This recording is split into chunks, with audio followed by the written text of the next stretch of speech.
podían entender. No les decía nada sin emplear parábolas, pero cuando estaba a solas con sus discípulos, les explicaba todo. Palabra de Dios.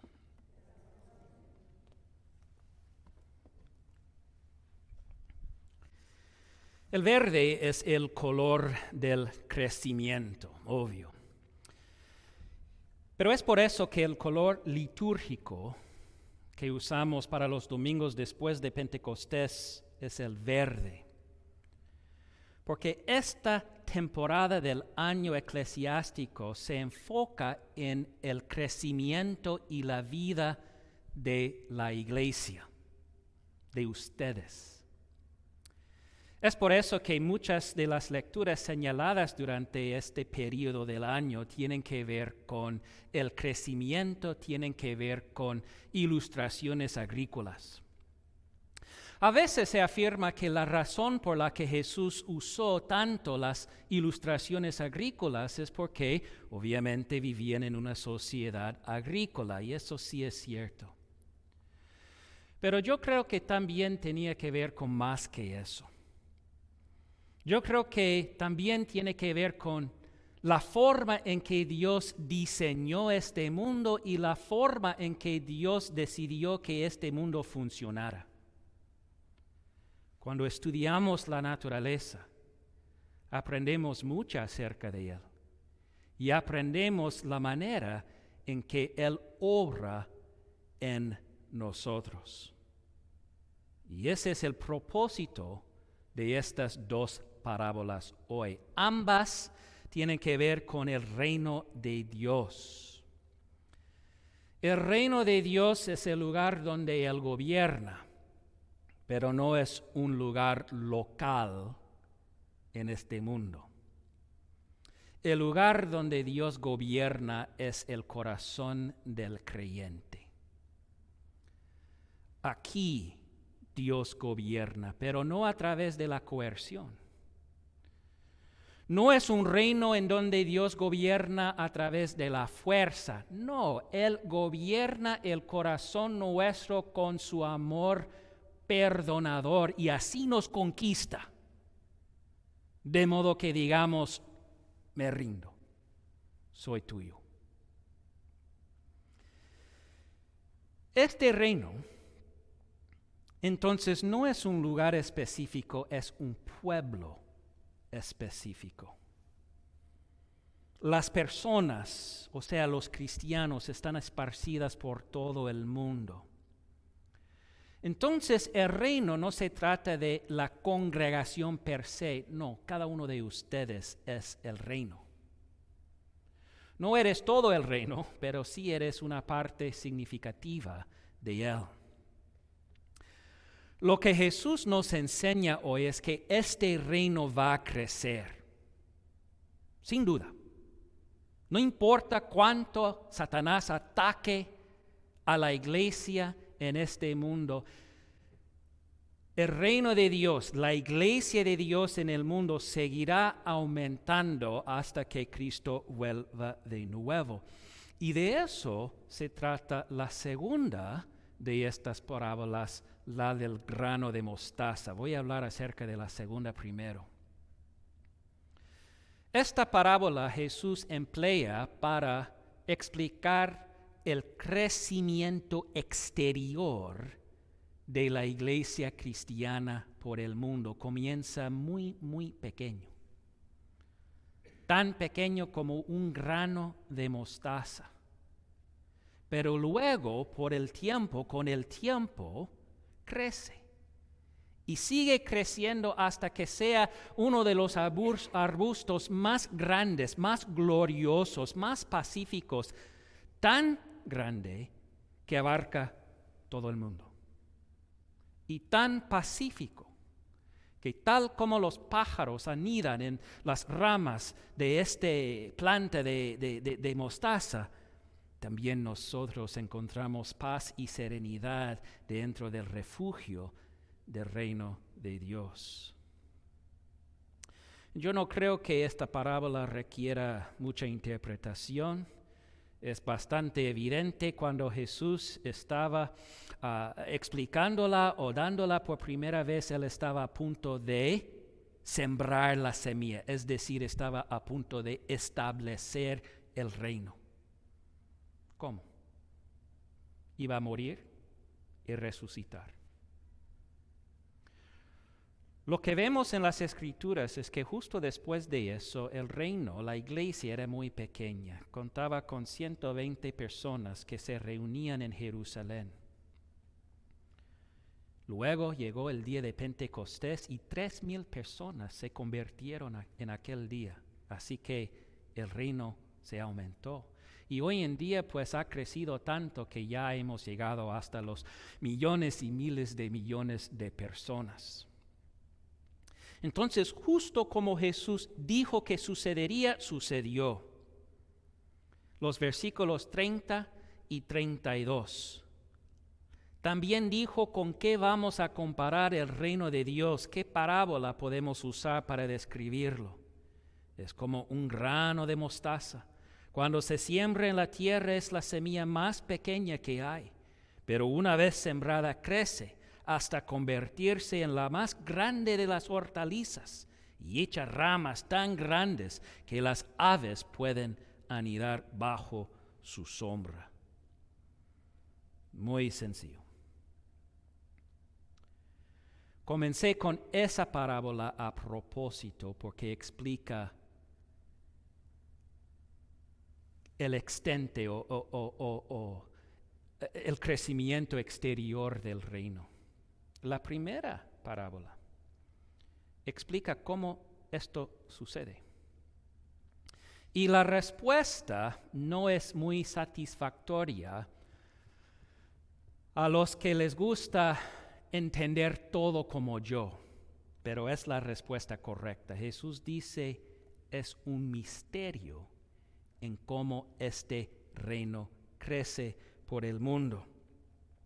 Podemos decir muchas cosas al respecto y lo haremos, pero cómo, dónde y cuándo un incrédulo se convierte en un creyente es un misterio desde nuestro punto de vista.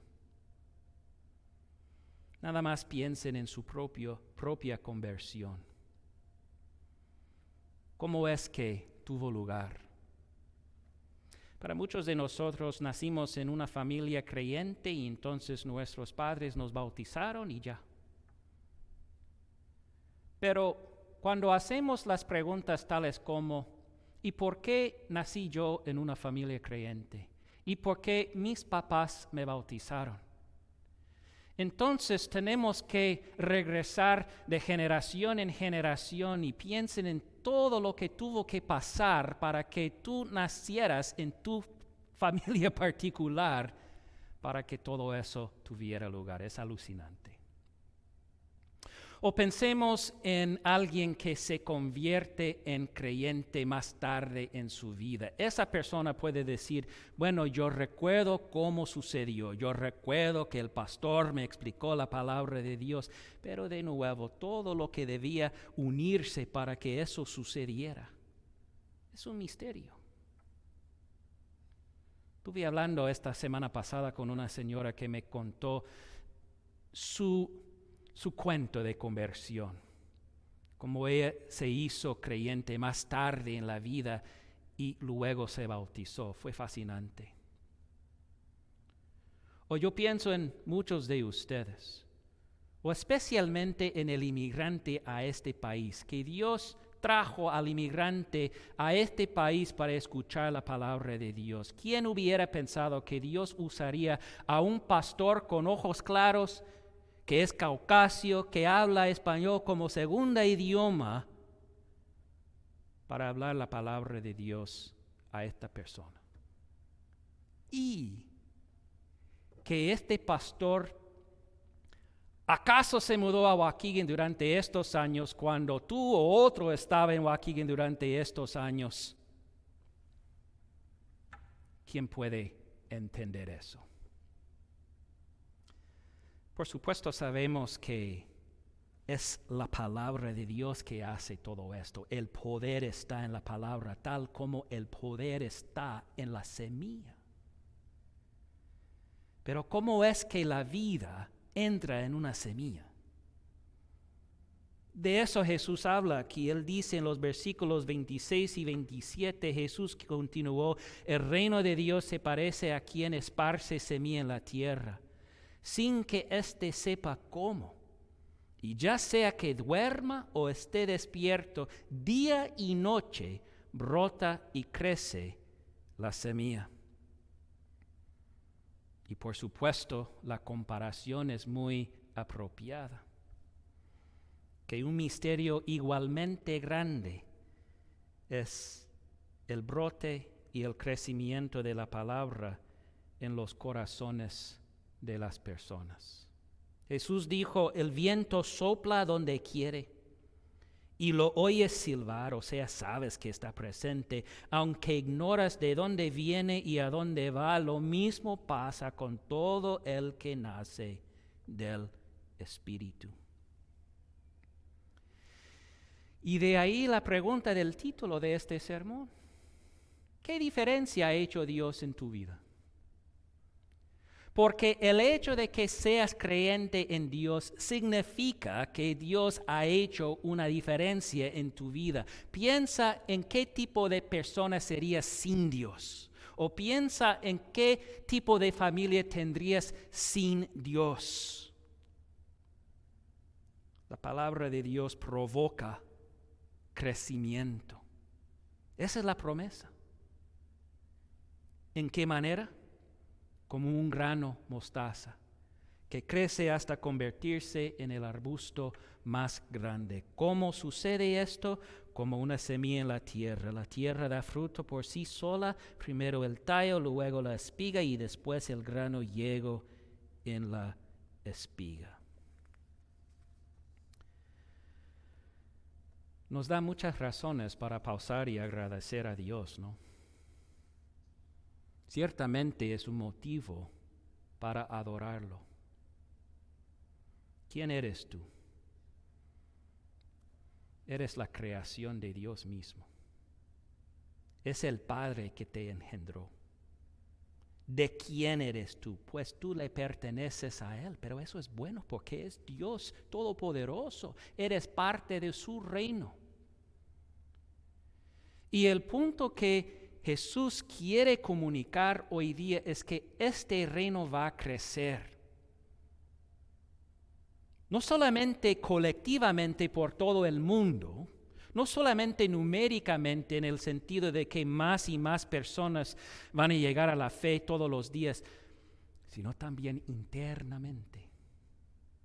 El reino de Dios va a crecer dentro de ti.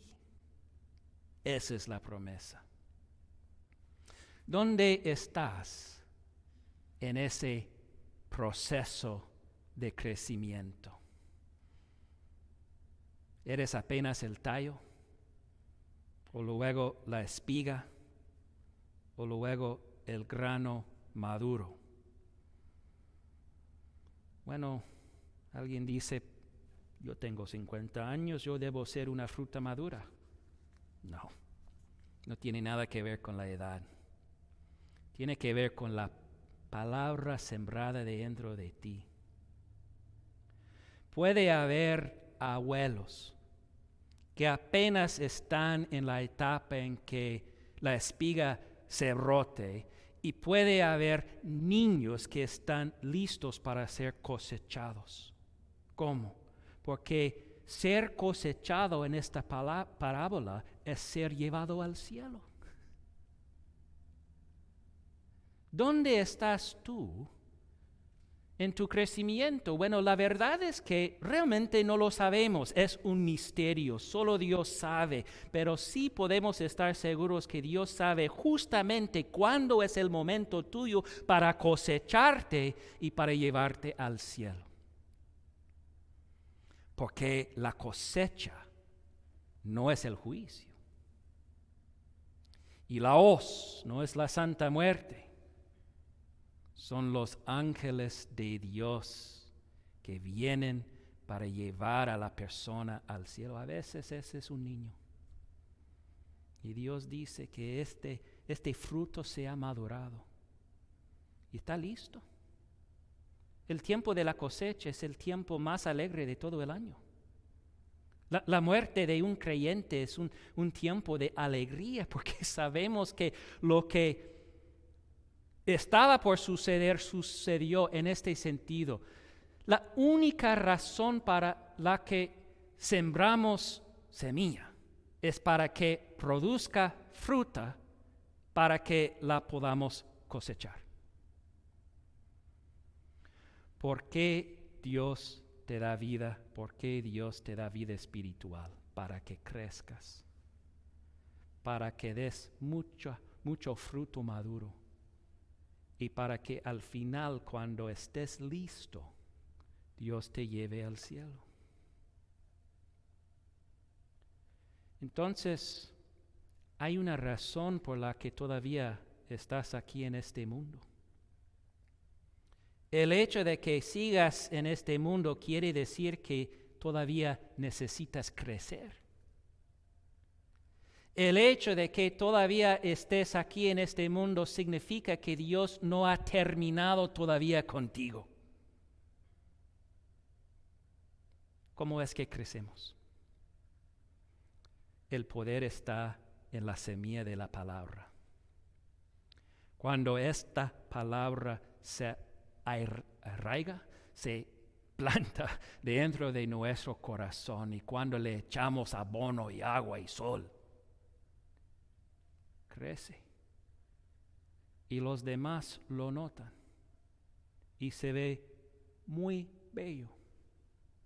No te preocupes por lo suficiente rápido que creces. Dios se encarga de todo eso. El agricultor siembra la semilla y luego se pasa a otro trabajo. Y día y noche por sí sola crece. Sigue usando la palabra. Sigue llegando a misa. Sigue aprendiendo de la palabra, porque la promesa es que aunque el reino comience pequeño, el reino de Dios sí va a crecer. No solamente un poco.